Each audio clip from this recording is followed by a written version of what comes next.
നമുക്ക് അടുത്ത ക്വസ്റ്റ്യൻ നോക്കാം. Second question, if four three matrices A equal to A I J M by four. അപ്പൊ നമുക്കൊരു matrix തന്നിട്ടുണ്ട്. എ ഈക്വൽ ടു എ എന്ന് പറഞ്ഞ മെട്രിക്സിന്റെ ഓർഡർ എന്താണ്? M by four. പിന്നെ രണ്ടാമത് തന്നിരിക്കുന്ന മെട്രിക്സ് എന്താ? ബി എന്ന് പറയുന്നത്. അതിന്റെ ഓർഡർ എൻ ബൈ ത്രീ. അതുപോലെ സി എന്ന് പറയുന്ന മെട്രിക്സിന്റെ ഓർഡർ പി ബൈ ക്യൂ. അങ്ങനെയാണെന്നുണ്ടെങ്കിൽ നമുക്ക് എന്താ കണ്ടുപിടിക്കാൻ പറഞ്ഞിട്ടുള്ളത്? എ സിന്റെയും എ ബിയുടെ ഓർഡർ സെയിം ആണെന്നുണ്ടെങ്കിൽ എം എൻ പി ക്യൂന്റെ എത്രയാണെന്നാണ് ചോദിച്ചിട്ടുള്ളത്. അപ്പൊ നമ്മൾ മെട്രിക്സ് മൾട്ടിപ്ലിക്കേഷൻ പഠിച്ചിട്ടുണ്ടായിരിക്കും. അപ്പൊ മെട്രിക് മൾട്ടിപ്ലിക്കേഷനിലെ ടെക്സ്റ്റിലുള്ള സെന്റൻസ് ഞാൻ മുകളിൽ എഴുതിയിട്ടുണ്ട്. രണ്ട് മെട്രിക്സുകൾ മൾട്ടിപ്ലൈ ചെയ്യണമെന്നുണ്ടെങ്കിൽ രണ്ട് കണ്ടീഷൻസ് ആണ് ഉണ്ടാവുക. ആദ്യത്തെ കണ്ടീഷൻ എന്ന് പറയുന്നത് എയും ബിയും ആണ് നമ്മൾ മൾട്ടിപ്ലൈ ചെയ്യണമെന്നുണ്ടെങ്കിൽ എന്റെ ഓർഡർ എം ബൈ എൻ, അതായത് നമ്പർ ഓഫ് റോസ് എന്താണ്?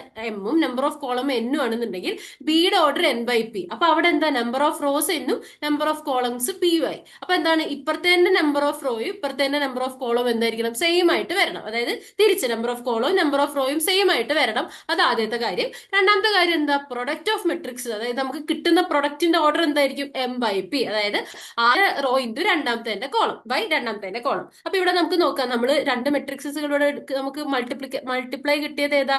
A B. എ ബിയുടെ ഓർഡറും എ സിയുടെ ഓർഡറും സെയിം ആണ്. ഓക്കെ, അപ്പൊ എ ബിയുടെ ഓർഡർ അപ്പൊ എന്തായിരിക്കും? ഇതിന്റെ കോളം ബൈ ഇതിന്റെ റോ ബൈ ഇതിന്റെ കോളം. അപ്പൊ എന്താണത്? M by three.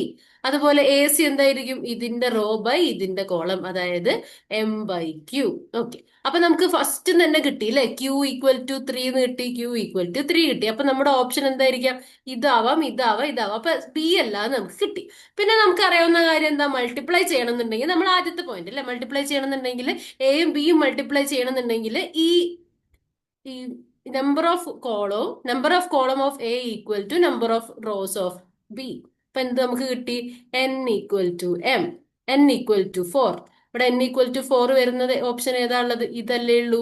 അപ്പൊ നമുക്ക് എന്ത് കിട്ടി? Option A. അതുപോലെ എമ്മും ക്യൂ ഒക്കെ നമുക്ക് കണ്ടുപിടിക്കാൻ പറ്റും.